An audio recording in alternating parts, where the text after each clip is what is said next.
And it's a shame. It's a shame. And I'm sitting here for days now, from morning till night, in that freezing room. Freezing. Everybody was freezing in there.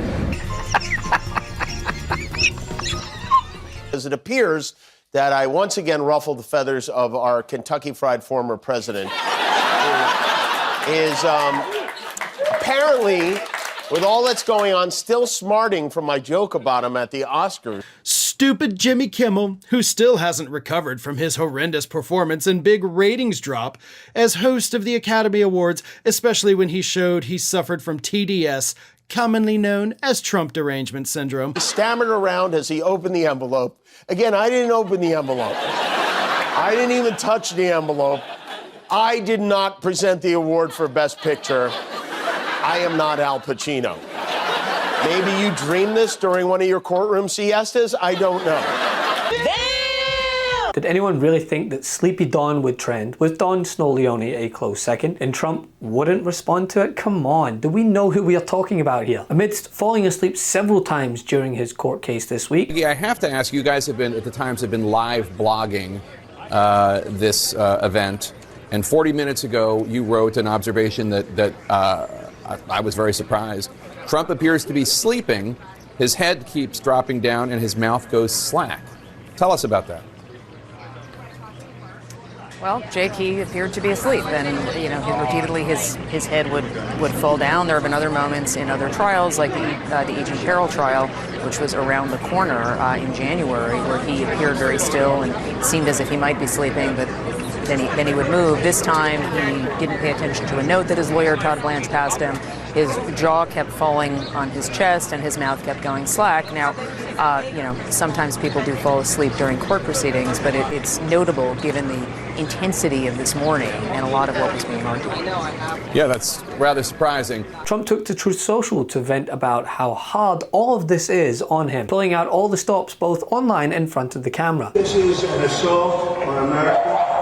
Nothing like this has ever happened before. There's never been anything like it. Every legal scholar said this case is nonsense. It should never have been brought. It doesn't deserve anything like this. There is no case, and they've said it. People that don't necessarily follow or like Donald Trump said this is an outrage that this case was brought.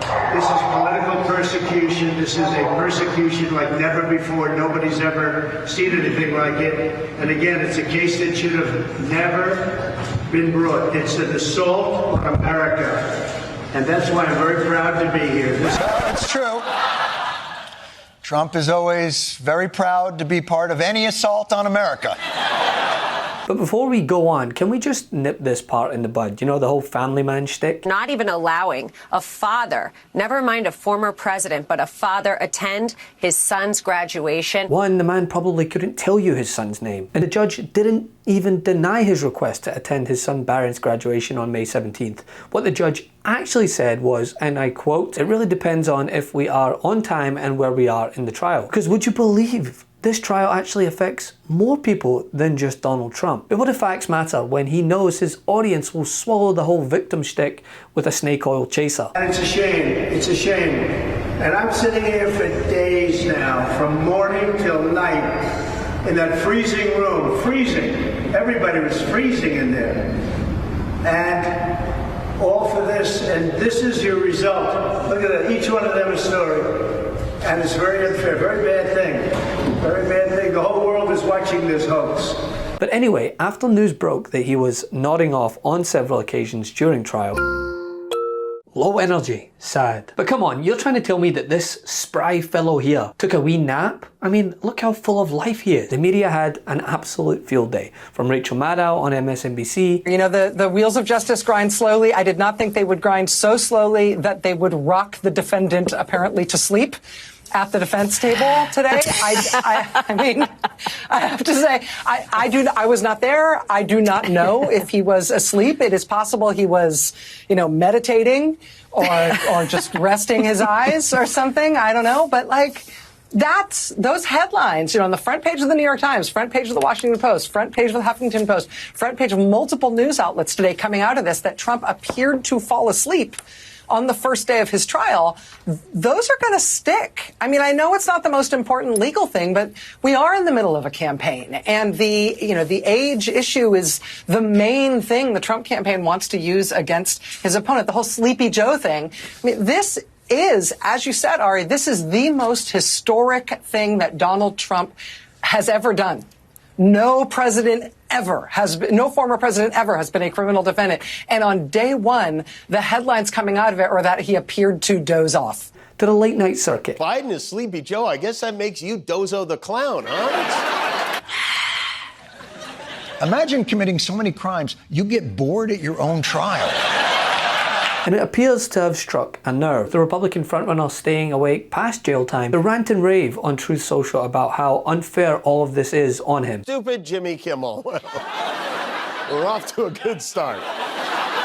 Who still hasn't recovered from his horrendous performance and big ratings drop as host of the Academy Awards, especially when he showed he suffered from TDS, commonly known as Trump derangement syndrome, to the entire world by reading on air my truth about how bad a job he was doing that night, right before he stumbled through announcing the biggest award of all, Picture of the Year, and at the same time go down in television history as the worst host ever of the once vaunted Academy Awards. I don't. That must be why they asked me to host the show again next year, which I wasn't planning to do, but now I might. Maybe, you know what? Maybe you can watch on the TV in the rec room at Rikers with all the guys. This man, who was our president, is on trial. He has 34 criminal charges against him. He's still mad about the Oscars. This was 5 weeks ago. My parents don't even care anymore.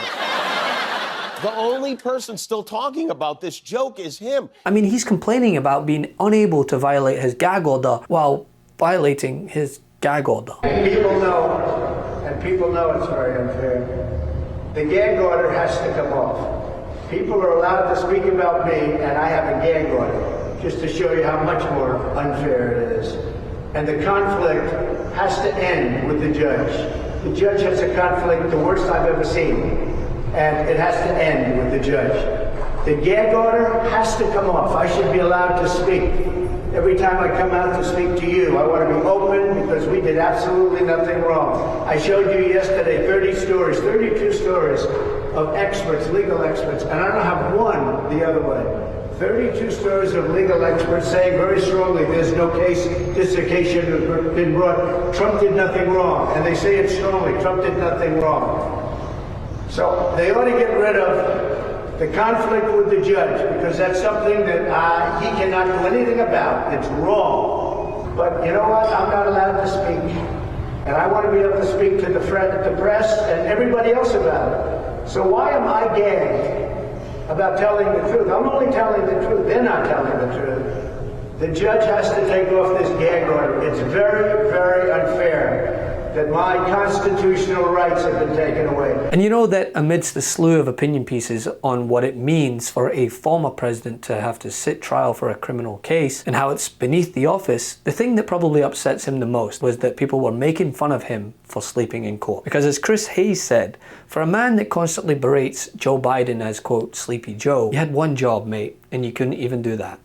Returning to the court proceedings as well, Maggie Haberman reports that Donald Trump continued to fall asleep during the proceedings as well. And, you know, what I'm hearing from my sources as well is that, you know, and I'm hearing from credible sources who know what's going on in the courtroom. And what I'm hearing is that, take it for what it's worth, but that Donald Trump is actually farting in the courtroom and that it's very stinky around him. It's a putrid odor in the courtroom, and that Trump's lawyers are like repulsed by the scent and the smell.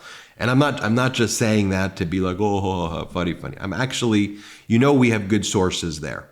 And I'm hearing it from actual credible people that as he's kind of falling asleep, he is actually passing gas, and that his lawyers are really struggling with the smell. I think you'll actually start to hear more of that, but again, from real credible sources. Now, take it for what it's worth. They may be going off the record, on background and telling me that because of, it's the MeidasTouch, and they think that we want to hear that. So you could judge it how you want to judge it, but real credible people who are there have saying that it's putrid around him. Enough! Send him to the big house, not the White House.